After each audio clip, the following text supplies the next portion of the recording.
If you are searching for a new vehicle and are looking for that 3-row family SUV hauler, well, you can go the internal combustion route where there's plenty of options to choose from. But if you wanted to stand out amongst the rest and go the EV route, well, there are much fewer options to choose from. But out of those options, one of them is this Kia EV9. Today we're going to take a look at this 2024 Kia EV9 in the Land all-wheel drive trim and see where it stacks up against some of its competition, see what this vehicle has to offer on the inside as well as the outside, and see if this is the right vehicle for you. Let's jump in and take a look.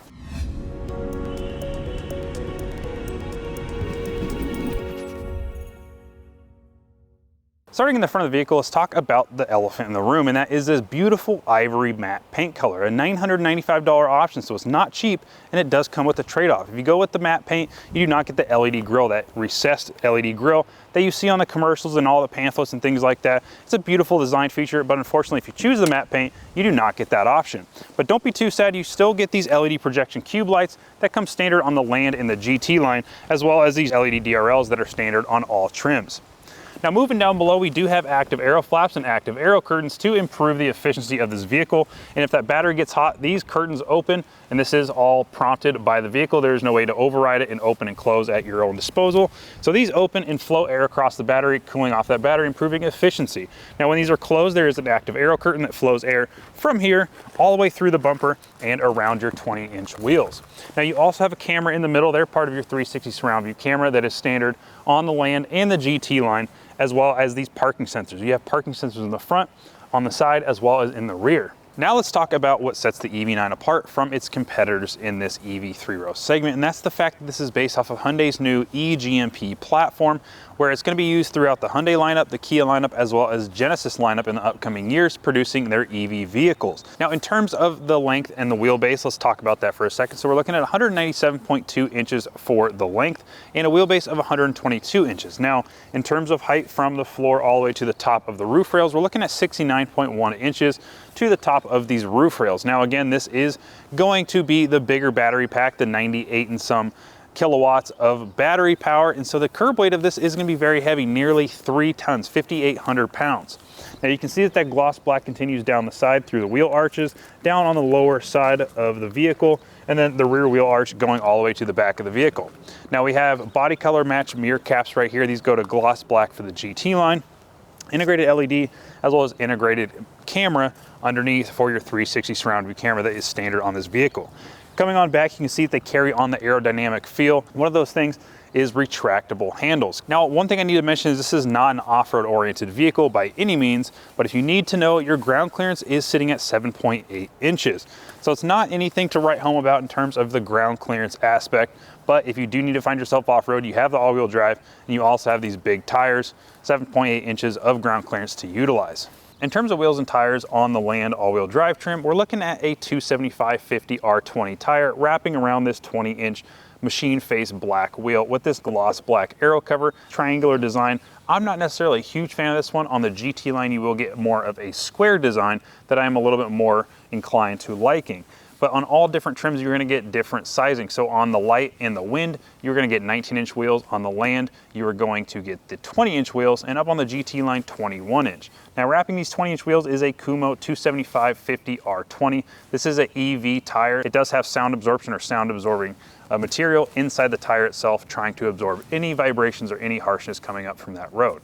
Now, in terms of suspension, in the front, McPherson style independent front suspension. In the rear, 5-link independent suspension with the self-leveling capabilities. This does have the tow package equipped, so you have that self-leveling rear suspension as well. If you stand back and look at the rear of the EV9, you can truly see how wide it actually is, and that is made most present by the fact that we have these LED DRLs and these taillights that are full LED, standard on all trims, emphasizing the actual hips of the vehicle that house those massive tires. Now, not only do we have LED taillights in the back, we have a LED third brake light up top housed in this body colored spoiler. Then underneath it is this gloss black, giving it a depth to it. And underneath is your rear view camera, not your backup camera, but your rear view camera for your rear view mirror. You can go analog or just a normal mirror, or you can flip a switch and you can go digital if you do have people on that third row that is blocking your rear view sight. Now in terms of safety, there are going to be a ton of features that come standard across all trims of the EV9, but there are going to be a few that are specific to the Land and the GT line. So let's talk about those for a second. So for all trims, you're going to get blind spot collision, forward collision warning, and avoidance assist 2, which is going to be your pedestrian, cyclist, junction assist, things of that nature. Rear cross traffic alert with lane keep assist, lane follow assist 2, and navigation-based smart cruise control, as well as highway driving assist and driver attention warning, because people are texting a lot on their phones and not paying attention to the road, so your vehicle is going to remind you whether you like it or not. Now on your center console, if you go ahead and press your camera button right there, that will bring up your surround view camera up here on your 12.3-inch display. Now you have front cameras, side cameras, rear cameras, and this overhead view that is pretty slick, where you can go ahead and 360 around your camera, giving a true 360 meaning to the surround view 360 monitor. Now under this massive hood is going to be the frunk, and right below that is going to be the front end power plant components in terms of motor, axles, computers, inverters, things of that nature are all going to be housed up here underneath this massive hood. Now this is a big hood, but in terms of where you sit inside the cabin, you sit very far forward compared to your ICE counterpart, where you have to sit further back because your engine, your firewall, your transmission all have to be placed in between the driver and passenger. And we're going to open up this hood, revealing our frunk. Up here on this all-wheel drive Land version, we're going to have 1.8 cubic feet of total capacity in your frunk with a 44-pound weight capacity, in comparison to a front-wheel drive version that's going to have 3.2 cubic feet of storage and 88 pounds of capacity. Now in terms of the power plant, we're looking at 99.8 kilowatt hour battery. There is 2 battery packs on the EV9 that I'll talk about here in just 1 second. So this has the 99.8 kilowatt hour battery with 379 horsepower and 443 pound-feet of torque. Now if you pay Kia a certain price, supposedly it's $379 for a lifetime according to my local Kia dealer. Take that with a grain of salt, but if it's right, we'll put it on the screen. $379 for a lifetime boost. That gets you the full torque output that you get in the GT line here in the Land all-wheel drive. So that jumps from 379 horsepower and 443 pound-feet of torque. The torque goes up to 516 pound-feet of torque with that boost feature. And this vehicle has it, giving you a 0 to 60 closer to the 4.5 second range. Now in terms of battery packs and where they fit into the lineup, the light rear-wheel drive, the base trim, will get the smallest battery pack at 76.1 kilowatt hours, and the rest of the trims will get this 99.8 kilowatt hour battery. Now the light rear-wheel drive will have 215 horsepower and 258 pound-feet of torque. And then you jump up to the next trim, the light rear-wheel drive long range, you get that 99.8 kilowatt hour battery pack, 201 horsepower, so it drops horsepower to get that range, and the same 258 pound-feet of torque. Now the Wind and Land all-wheel drive will come standard 99.8 kilowatt hour battery pack, 379 horsepower and 443 pound-feet of torque. And again, with this Land all-wheel drive, you can get the boost feature, giving you the GT line comparable power output, 379 horsepower and 516 pound-feet of torque.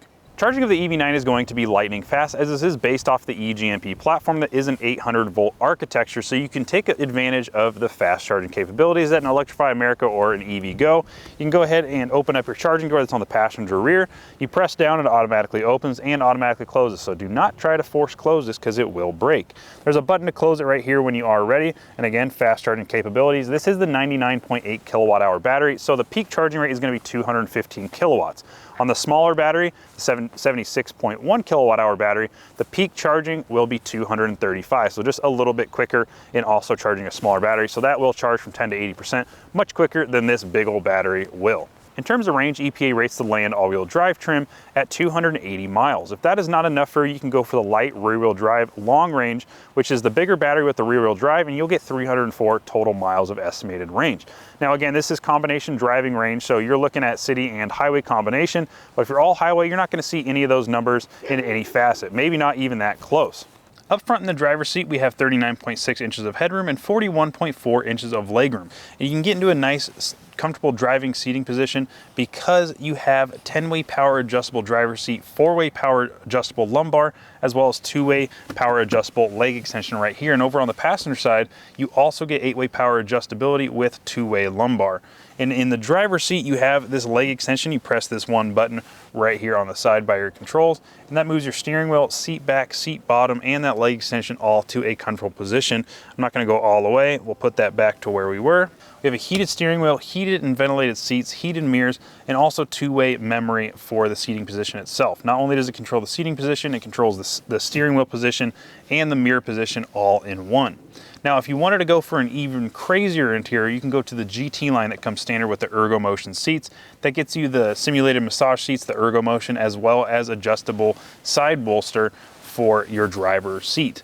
Now, if you wanted to go even crazier, in the rear seats, not only those heated and ventilated over here in the Land all-wheel drive, in the GT line, you can add a $2,000 option that gets you the relaxation seats in the back, as well as two-way leg extension in the back as well. So in terms of grading score, I'm gonna rank this a 9.5 out of 10 for the fact that the GT line gets just a little bit better seating comfort in the driver's position, so it leaves some room for improvement over here on the Land all-wheel drive. Here in the second row of the Land all-wheel drive, you're looking at a 6-passenger configuration, the only configuration available for the Land trim. If you want 7, you're gonna have to go to a lower trim, unfortunately. But here we have captain seats as standard that are heated and ventilated with privacy shades on each side. You control the heated and ventilation seats from the door panel itself. Now, in the seats, you can go ahead and recline if you need to get into a more comfortable riding position. But if you're over here on the passenger side, let me pop over here and show you. If you're over here on the passenger side and that recline just isn't enough for you, so you have your recline going and you just don't have enough leg space, you can actually control what this front passenger seat is doing by controls that are over here on the left side or near the center console. Controlling that front passenger seat. You can move it forward, move that seat back forward, and you can get all the space you want. And that isn't where the relaxation stops. You can actually equip the Land as well as the GT line with relaxation seats in the back. That'll be an extra $2,000, but what that'll get you is 8-way power adjustable seats in the back, as well as 2-way leg extensions for these captain seats. Again, a $2,000 option on the Land as well as the GT line. Now, there are charging ports on the seat backs of these front seats because there is nothing on the center console. You do have a 2-cup holder up here, and then down below you have this roll-out storage compartment where you can store all your goods down here with a nice felt lining at the bottom. There is no light in there. That is a miss because right now I cannot see to the bottom of that. So if you had a dark item there, that will get lost.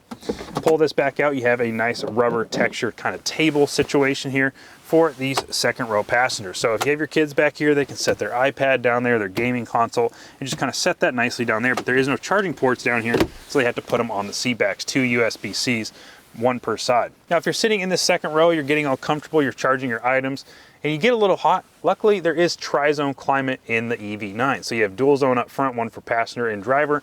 And then for the second row and third row, you have your own climate control, vents for each row as well. If you need to get into that third row, this makes it very easy. You press this button on the seat bottom, and it not only slides this forward, but it also tucks that seat back forward to give you easy access into that third row.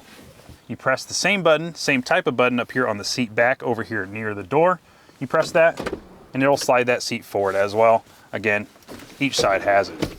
Here in the third row, you're gonna find 39.5 inches of headroom and 32 inches of legroom. So there's not a ton of legroom. At 6'1", I normally do not fit into third row seating, but in this seating configuration with the 2 seats or the captain seats up in that second row, I have a little bit of leeway in terms of my left leg or my right leg, depending on which side I'm sitting, and to kind of stretch out and get comfortable and kind of just get into a different position to fit comfortably back here. But if this second row seat is in a pretty conservative position, I can fit both legs and feet underneath this second row seat.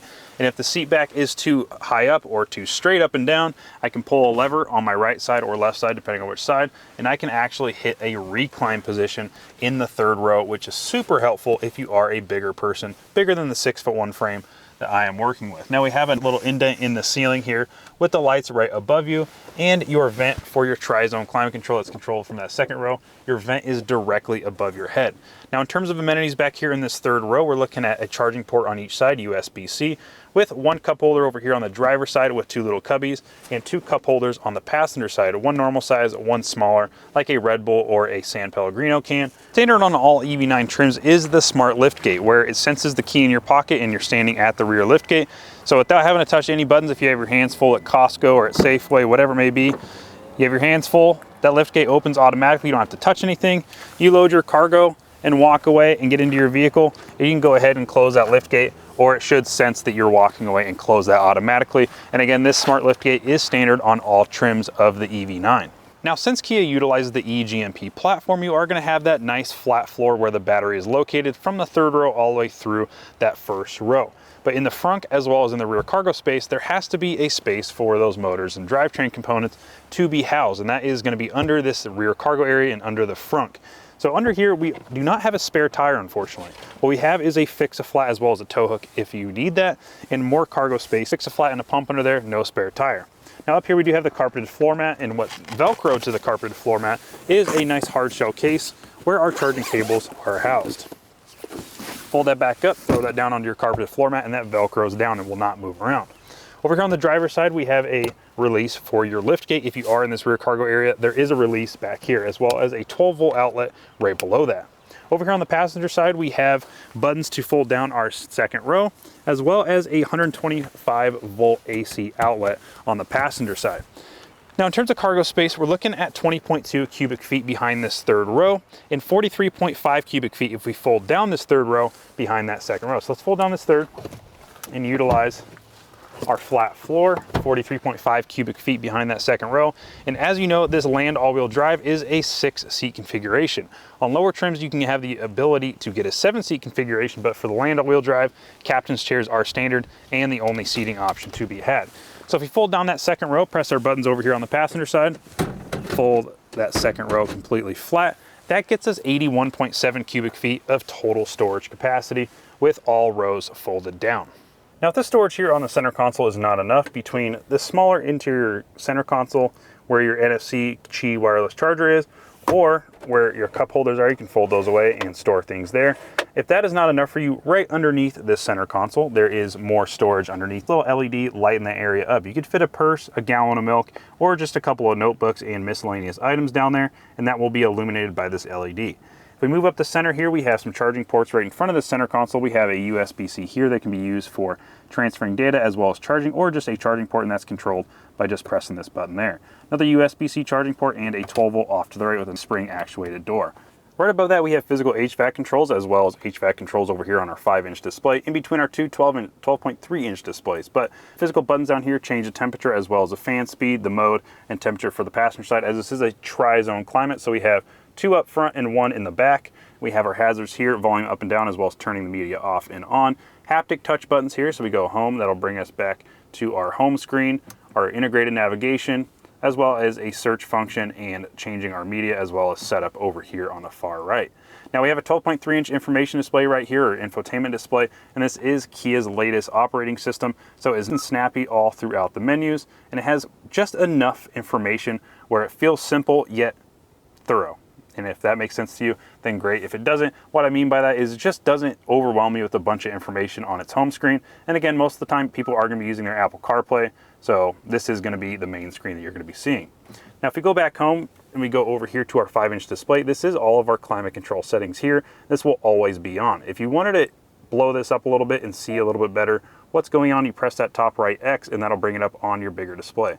Close that up and you can change all this on a fly. Moving on over, we have our driver information display. Again, same 12.3-inch screen, but this is going to be fairly simple. Let's talk about it for a second. So this setup right here where you see the miles per hour on the left and your range on the right with some information in the middle is going to be standard. You can change your drive mode or your screen layout by going to screen layout in your setup, cluster theme, and right now it's linked to drive mode. We can do style A, style B, or style C. But if we link this back to the drive mode, we select drive mode here on the steering wheel. We change that, and you can see that it changes per drive mode. And of course, if you go to sport, that'll turn things red because red means fast.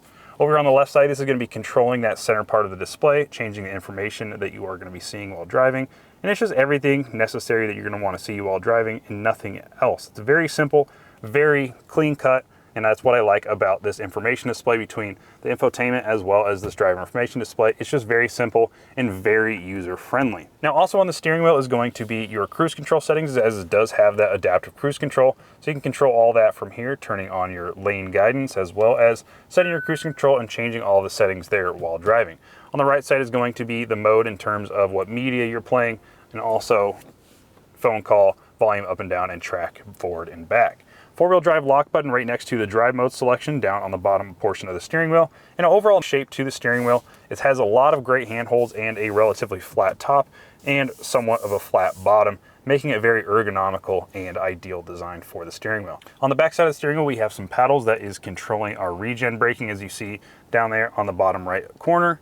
You can see if we press our paddle, it'll decrease down to 0 or increase up to I pedal max, and so that'll be max regen. So you can control all this from the steering wheel. Over here on the left side of the steering wheel, down below by your knee, is going to be a couple of different buttons down here. That opens your charging door, opens the front, opens the rear lift gate, and turns traction control off, electronic parking brake control, as well as turning your illumination up or down on your displays. Over here on the doors of the vehicle are going to be your heated seat and ventilated seat controls. So on this one we have a heated steering wheel, heated seat, ventilated seat, and also our 2-position memory. Throughout the vehicle, you're going to see these beautiful speaker grills all throughout this brushed aluminum look. That is because we have a 14-speaker premium surround sound system from Meridian Surround, and that is going to be only on the Land and the GT line. All other trims will get 8 speakers. Now, as you can see up top, we do not have a heads-up display. That is only going to be on the GT line. But what we do have is a Syntex leather wrap steering wheel that is heated, as I pointed out here.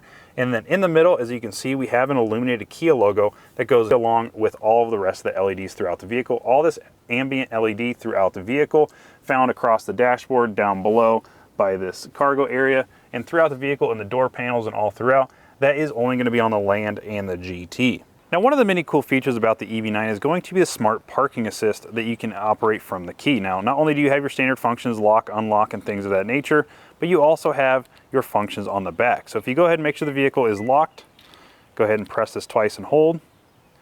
You'll see the vehicle start to light up. The headlights are going to flash. Once they'll stop flashing, and you have to be kind of close to the vehicle. If you go out of range, it will not work, but I'm close to my garage door right now. So let's go ahead and press and hold this. You'll hear it go into gear.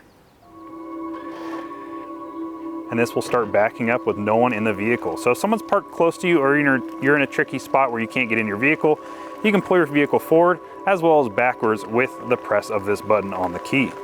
Now that we are in the driver's seat, let's go ahead and talk about how this vehicle performs. So this is based off that eGMP platform, like I mentioned, that Hyundai introduced a few years ago, that is going to be shared across the Hyundai, Kia, and Genesis lineup. And you get that modular battery system where you can add or subtract batteries, increasing or decreasing the length of the vehicle. And on that platform, they put the wheels as far out as possible on that chassis, so you get the optimum performance in terms of handling as well as acceleration. Now, for the acceleration of the EV9, we are looking at a 0 to 60 in 4.6 seconds as it sits here. Now, this is the Land all-wheel drive that is rated for 5.3 seconds, but with the boost feature that this vehicle has equipped to it, it goes to the same 0 to 60 time as the GT line because it has the same horsepower and torque numbers at 4.5 seconds. Now, when testing this, I got 4.6 seconds, so nearly exactly where Kia said it would be is where it was. Now, in terms of performance, 0 to 60 is impressive, but what's impressive is the 60 to 0. Now, this vehicle is 5,800 pounds as it sits here, and it was able to stop it from 60 in 108 feet. And that's thanks to the big old tires that are underneath it, a 275/50/20. That between the big brakes that it already has and just the overall shape of the platform, it does stop in 108 feet from 60 miles an hour, which is an impressive feat for how heavy this vehicle is. But in everyday driving aspects, the braking feel is excellent, and that's the physical brakes. Now, when talking about the regen braking, that is awesome as well. Now, you have 3 levels between 0 level, where it's just coasting when you let off the accelerator. You have level 1, which is a slight regen, level 2 and level 3, which get increasingly more, and then I pedal at the very top, it's 4th level. That is going to be your simulated 1-pedal driving. Now, you definitely will have to use the brakes in some driving situations if you're not used to it. If you don't let off the accelerator fast enough, you won't stop in time, things of that nature. And when you do press the physical brakes, they do feel very confidence-inspiring and give you that feeling that you are going to be able to stop this behemoth of a vehicle in time in an emergency situation at 108 feet from 60 miles an hour. That's not too shabby. Now, it is fairly commonplace for EVs to accelerate well. They have all that instant torque as well as all-wheel drive most of the time, getting it to that 60 mile an hour in an impressive time. Now, this does have 275/50/20 tires on it with the all-wheel drive platform and active torque vectoring with the self-leveling rear suspension, as it does have the tow package, giving you a nice handling experience. I would rate this an A+, but you got to keep in mind that this is a large vehicle, so when you come into a tight turn like this right here, you are going to feel the weight of the vehicle, as it is nearly 6,000 pounds. The majority of the weight is going to be down below in that eGMP platform where the batteries are, but that is a very low center of gravity, which gives this vehicle a nice handling characteristic. Now, handling is one portion of that. The next portion is the overall ride quality. The overall ride quality inside, the suspension is soft yet firm when you need it, so it's nice balance between the two. Between the noise canceling in the tires, they put a little sound deadening foam inside, so it reduces the harshness of the road, translating into the cabin of the vehicle. Again, the suspension, the self-leveling rear suspension, when you are towing, that'll level itself out and give you a comfortable ride while having something in tow. And just the overall build quality of the interior. Overall ride quality, again, is going to be an A- for me, and that jumps us into the interior cabin noise. So interior cabin noise, I rate it with a decibel reader that is mounted right in between the driver and passenger head, with any sun visor, any sunroofs closed at 50 miles an hour on the same road. And when it's wet, I'll give you that aspect, but it was dry this time when I tested it. At 50 miles an hour, the EV9 got a 59.5 decibel max reading when driving on that road, which is around a 2-mile road. Now, in terms of the efficiency of the EV9, that's kind of a hard one to talk about for the fact that you can't really compare apples to apples to its competitors in this market as of right now, because the ones that are on the market have much different powertrains and size of batteries and things of that nature. But let's just talk about the vehicle itself. So the EPA rates the Land all-wheel drive at 280 miles of combined range. Now, that is a combination of city and highway driving under perfect ideal situations. So 280 miles may not ever be achievable for you if you do find yourself in this EV9 Land all-wheel drive, but you can go ahead and get the light rear-wheel drive long range of the EV9, and you can get an estimated range of 300, where you may or may not see 280 miles of real-world range. But at 280 miles of estimated range, I find that this Land all-wheel drive has plenty of range personally in my everyday life if this was just my grocery getter, kid hauler, everyday family packed vehicle. Now, for long range going on vacation, I don't find EVs to be comforting, because you are kind of having that range anxiety in the back of your head, or at least I do. I took a Lightning across the mountains a few months ago, and it was a little bit nerve-wracking in all senses of things, and I just don't find EVs to be a great road trip vehicle, but for everyday driving, it is excellent. Now let's talk a little bit more about the EV9 pricing, its competitors' pricing, and see where the EV9 stacks up. So starting off, we have the cheapest EV9 is going to be $54,900, and that's for the light rear-wheel drive, the smallest battery pack with 230 miles of range. Now you bump that up to the top trim, the $73,900 price tag, GT line all-wheel drive with the biggest battery pack, the best 0 to 60 performance, and 270 miles of range. Now, the more popular 3-row SUV in the EV sector is going to be the Model X. $77,990 gets you into the Model X, and $92,990 gets you that top trim Plaid with 326 miles of range and that incredible performance. That's why it's kind of hard to compare, because the performance as well as battery packs and motors and things like that vary so greatly. Now, there are other vehicles out as of right now, the R1S, EX90, Mercedes EQS, and if you want to stretch to the EQB that has an optional third row, those are all great options but vary greatly, so you just have to look into those and see what you like. Now, there are going to be quite a few vehicles coming to the market very soon, such as the Escalade IQ, but that has a massive starting price of $130,000. It's going to have around 450 miles of range, maybe even more, with a lot of tech inside. That's what justifies that price tag. The Lucid Gravity should start around $80,000. Hyundai Ioniq 7, that should be around $55,000 price tag entry, but we don't know too much information about that as of right now. And then the little minivan that keeps getting postponed, the Volkswagen ID Buzz. They just postponed it again, so we may see that in the near future. We may not. Well, we don't really know. So we're just going to have to wait and see, but that should have an entry price of around $50,000. So with all that being said, I definitely think the EV9 is going to be one of the best bargains, or one of the best bang for your bucks if you are looking to get your family into a 3-row SUV and you want to go for that EV sector. So let me know what you think down in the comments. Do you like the EV9? Do you like the styling? What would you change about it? Or what vehicle would you choose if you were looking in this 3-row segment? Let me know down in the comments. For Auto Buyer's Guide, my name is Nick, and until the next video, I will see you then.